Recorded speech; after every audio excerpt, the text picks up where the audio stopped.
make up look này quá, phải dành vài giây để picture nó. Đây là lần thứ 2 mình tới thăm Hy Lạp, cụ thể hơn là tới thăm một thành phố nhỏ xinh đẹp này tên là Trikala. Khi mà nhắc tới Hy Lạp thì những hình ảnh mà thường được nghĩ tới đầu tiên sẽ là những biển xanh lóng lánh hay là những hòn đảo xinh đẹp. Nhưng trong vlog này mình muốn cho mọi người thấy cuộc sống bình dị, giản đơn của một gia đình bản địa ở miền đất liền của Hy Lạp. Trong này có dâu, bạch dâu, cả kem tươi ở trên.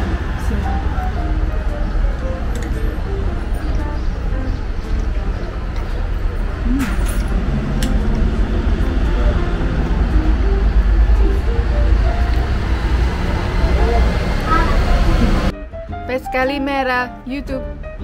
Kalimera, YouTube.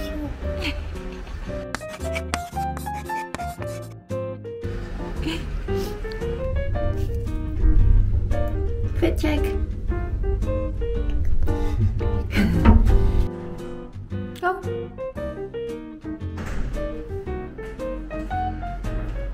Điều đầu tiên khi đặt chân tới Trikala, bọn mình liền phải đi thăm thị trấn cổ Varoussi, nơi có lịch sử lâu đời từ thời Ottoman và nhiều ngôi nhà ở đây vẫn giữ nguyên kiểu dáng kiến trúc đặc trưng từ thế kỷ 18 và 19. Nhưng điều mà khiến cho mình ấn tượng nhất ở đây chính là nguyên một khu phố nhà nào cũng trồng hoa, đủ các thể loại hoa luôn, rất là sặc sỡ. Điều này chắc cũng bởi khí hậu mùa xuân ở đây hầu hết là nắng ấm.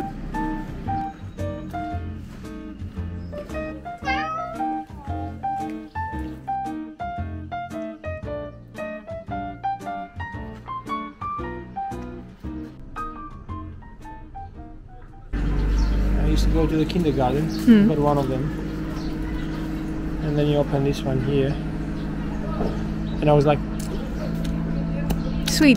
yeah. Hoa này thơm lắm.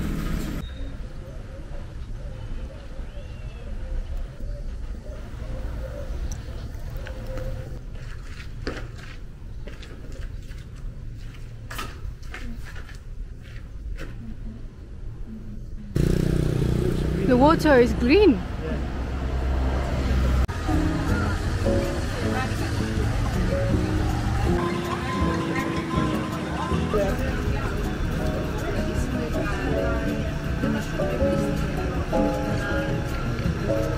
Ở Hy Lạp thì cách làm cà phê của họ là họ sẽ đánh espresso với một viên đá để cho nó bông lên, xong rồi cũng đánh cả sữa với một viên đá luôn, xong rồi sẽ thành như thế này. Uống ngon lắm luôn á. Mà nhất là những ngày hè mà cần giải khát, cái cà phê, cái cách làm cà phê của Hy Lạp mình rất thích. Thì sau Việt Nam không?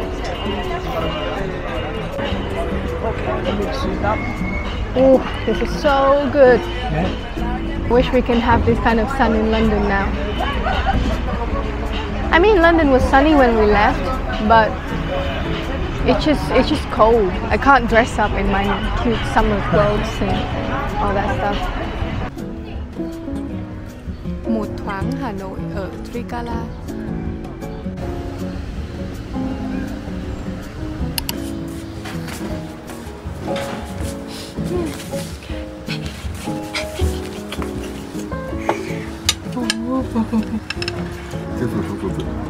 Более но снимал. Если мама я тут оживешь.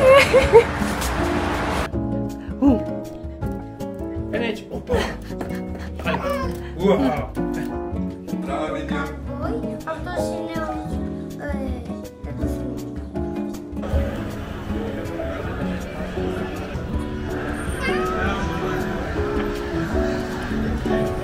I'm scared to lose my bag. Cuộc sống buổi tối ở đây khá là nhộn nhịp, làm cho mình nhớ tới Việt Nam, kiểu mọi người đi ra đường để dạo phố ấy. Ôi, đoạn này buồn cười lắm luôn ý. Chả là đang đi dạo thì Nhiên bảo mình dừng lại để Nhiên có thể xem bóng rổ. Xong rồi có ông chú đạp xe đi ngang qua cũng dừng kít lại, kể cả mấy bạn nhỏ cũng dừng lại luôn. Cảm giác tất cả những gì mọi người quan tâm ngay lúc đó chính là trận bóng rổ ấy, còn mọi thời gian, mọi hoạt động ở xung quanh đều ngưng lại. Sau đó tụi mình đi vào quán bar yêu thích của hai đứa, và trùng hợp một cái là anh trai của Nghiêm cũng làm bartender ở đây luôn. Say hi.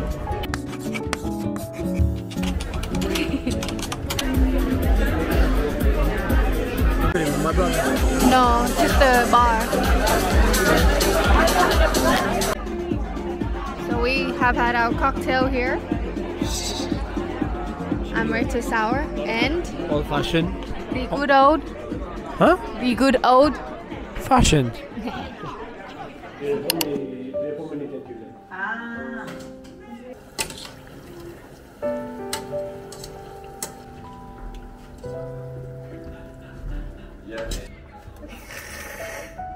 Hello?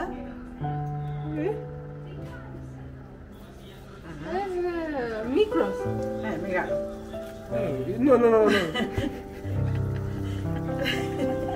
Here's the kid. It's Opa. Ay, bravo. Hello. Opa. Bravo. Bravo. Disastrous.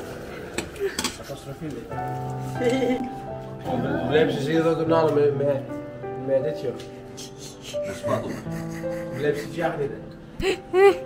No, Steve. No, Steve. Bleef ze jagen. Ik weet niet. Κάνε γεια. Κάνε σημείο. Πασάρι. Δώστε καρέκλα στο κορίτσι. Sau một bữa sáng no nê thì tụi mình đi thăm tu viện trên không, cách Trikala khoảng 20 phút lái xe. Mẹ của Nghiêm nói rằng mặc dù ở đây cũng đã mấy chục năm, nhưng đây mới là lần thứ 2 bác đi thăm lại quần thể tu viện này. Nghe xong thấy giống kiểu mình sinh ra và lớn lên ở Hà Nội, cách có 10 phút so với Lăng Bác, nhưng mà mãi khi lớn lên rồi mình mới đi thẳng vào trong Lăng Bác thăm ý. Được biết tới với cái tên Meteora, có nghĩa là lơ lửng giữa không trung, mô tả chính xác về vị trí đặc biệt của các tu viện này.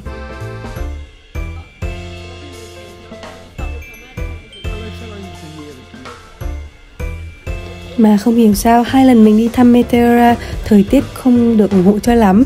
Năm ngoái thì mưa, năm nay thì âm u với cả gió. There are places that are like that. What, for foreigners only? Yes.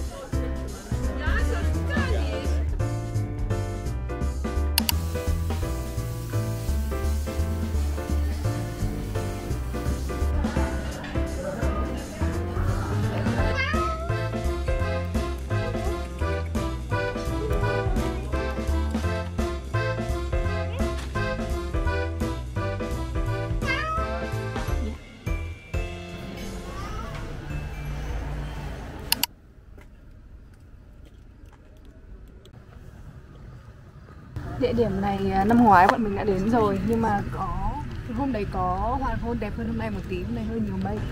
They opened this last year, they didn't open.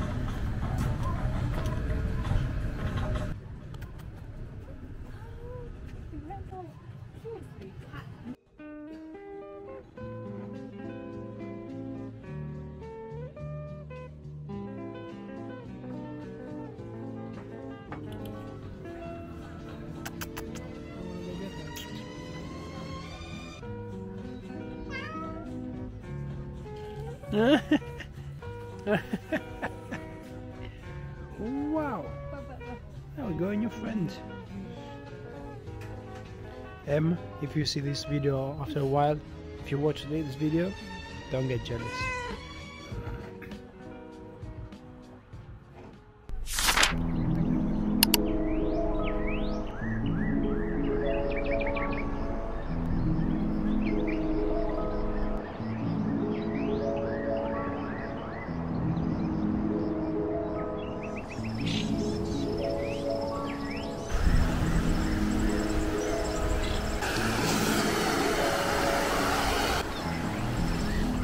Hôm nay mình, Nghiêm và gia đình anh trai Nghiêm đi thăm một con suối nguồn cách Trikala khoảng 1 tiếng rưỡi lái xe. Chúng mình đã tới nơi rồi. Đi siêu xa và chóng mặt luôn á. Wow. Mới đầu mình tính tới nơi sẽ trải khăn ra và ngồi picnic, ngồi tận hưởng những âm thanh của thiên nhiên. Thế nhưng mà vừa mới tới được khoảng 10 phút thì trời bắt đầu đổ cơn mưa rào rất to nên là phải đi mất.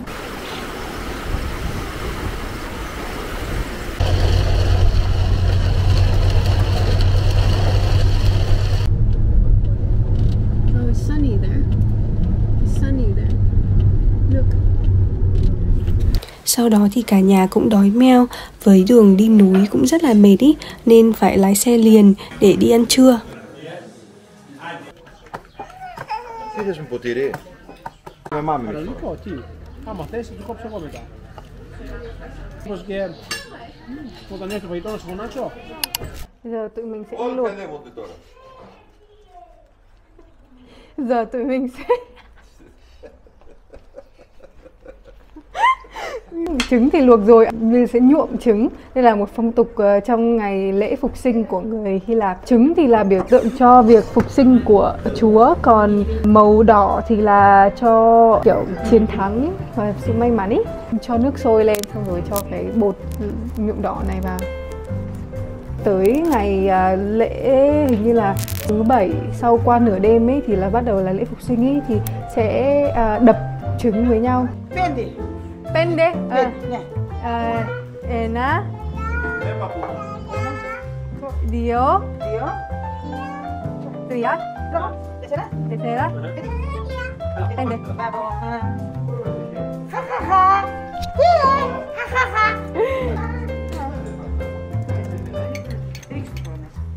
Σιγά σιγά. Σιγά σιγά. Δεν έχει. Θα φύγει από εκεί να μείνει μόνο.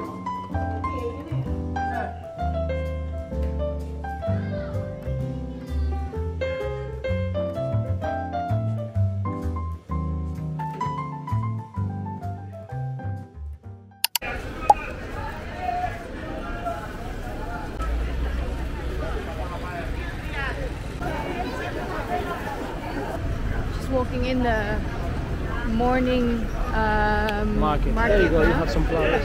There you go. All these kind of stalls were on the street.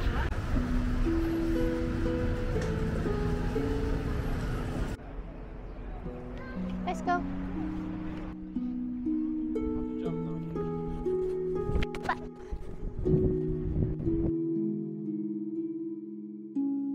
We just spent a solid 3 minutes to find a way to fix a camera setting. And just for the reference, Zen thought that these was all over the place. I didn't wear my glasses, I can barely see. This is from the pine trees. The river here is really greenish, bluish. It's very different.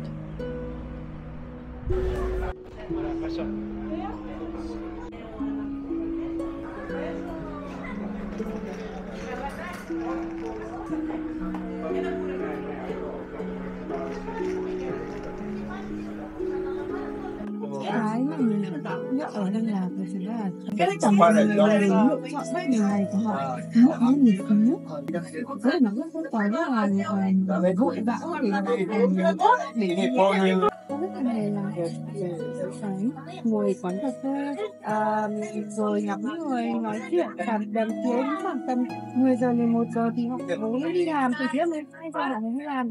Mình thấy thời gian thì người rất là khác. Bắt đầu một ngày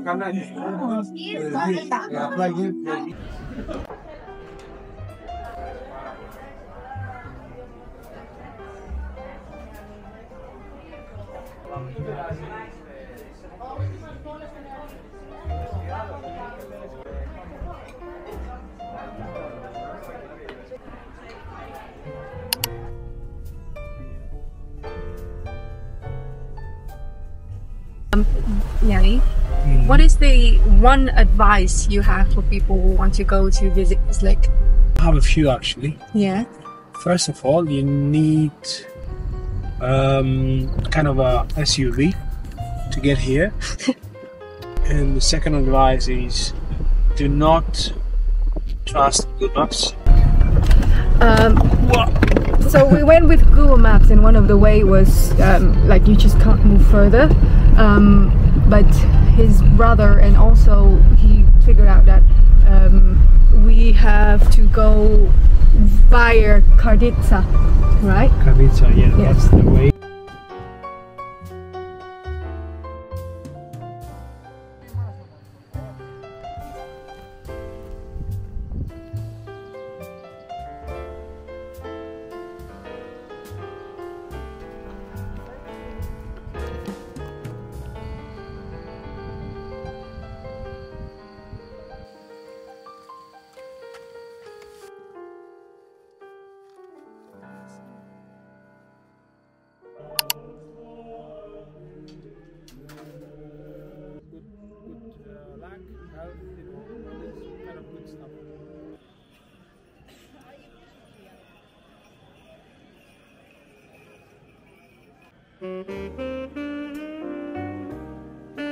Sau lễ diễu hành thì mình và Nghiêm gặp lại một người bạn cũ từ thời đi học của Nghiêm.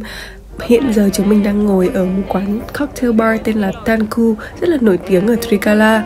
Có lẽ cũng vì là hôm nay là một ngày rất đông, cho nên là dịch vụ ở đây thì hơi bị chậm ý. Kiểu mình đợi 20 phút để order và cũng 20 phút để lấy được một cái bill. Có thể vào một ngày thường thì sẽ đỡ hơn, thế nhưng mà với trải nghiệm đầu tiên của mình thì mình không recommend lắm.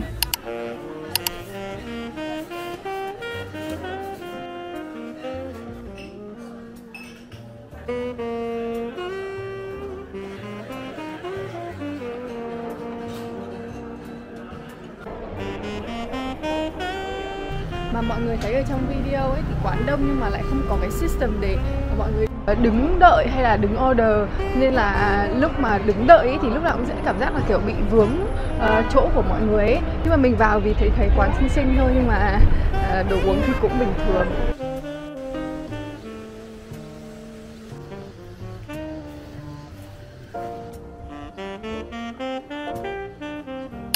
Lúc này là ngay trước giờ phục sinh, trước khi đồng hồ điểm 12 giờ đêm thì Nghiêm có đi ra ngoài để xin nến. Còn mình ở nhà thì đập trứng thôi. Các bạn có nhớ lúc nãy mình nhuộm trứng không? Khi đập hai quả trứng với nhau thì ai có cái quả trứng mà không bị vỡ ấy thì có nghĩa là được ban phước lành ấy.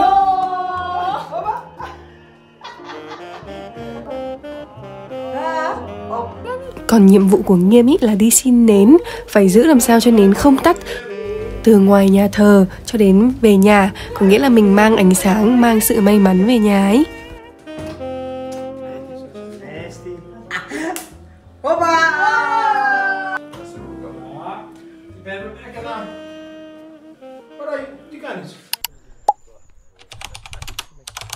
Was this washed after our trip? Yes. No. Why is it slow? No, it's good. Vào chủ nhật của dịp phục sinh thì các gia đình quây quần bên nhau. Rất nhiều gia đình và bao gồm cả gia đình của Nghiêm năm ngoái thì nướng nguyên một con cừu từ sáng sớm. Nhưng mà năm nay thì chắc cũng có lẽ vì ít người hơn cho nên là cả nhà quyết định không có nướng nguyên một con nữa.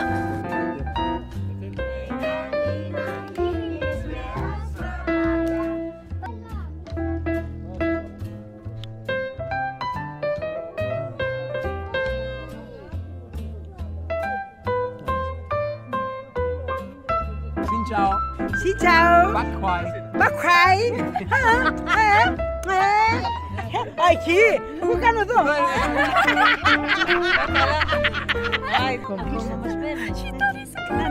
She's like, bye bye.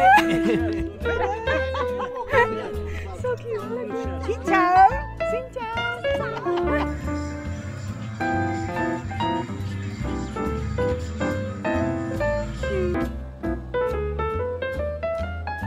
Sau đó mình và Nghiêm chọn ghé thăm lại thị trấn cổ một lần nữa. Chắc chắn đây là địa điểm yêu thích của hai đứa mình. Không biết mọi người có giống mình không, nhưng khi đi du lịch thì mình sẽ luôn sắp xếp một buổi chỉ để đi dạo, đi làm sao cho hết tất cả các ngóc ngách, và cứ như kiểu là không cần Google Maps ý. Mình cứ vậy mà đi theo cảm tính thôi.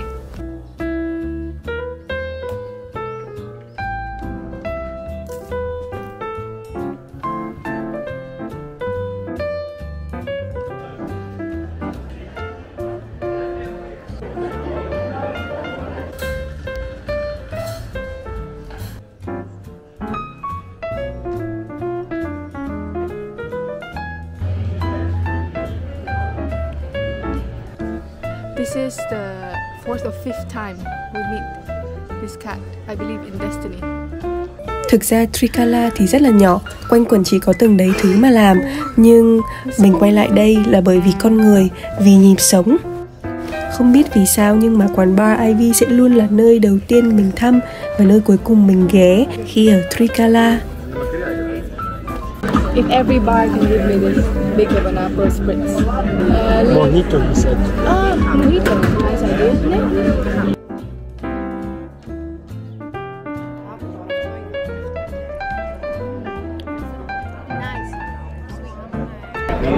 Bây giờ là 7 giờ tối, nhưng mà cũng chưa tối. 7 giờ trời vẫn hơi sáng. Thời điểm phù hợp với một cốc Aperol Spritz đến tận miệng. Không biết về nhà kiểu gì. Video tới đây là hết rồi. Mình luôn cố gắng làm một cái kết video không cụt lụt, nhưng mà lần nào nó cũng cảm giác cứ hơi cụt như thế nào ấy. Nhưng thôi, mình sẽ có một ngày kết video đầy ý nghĩa. Hẹn gặp mọi người lần sau nhé. Toodles!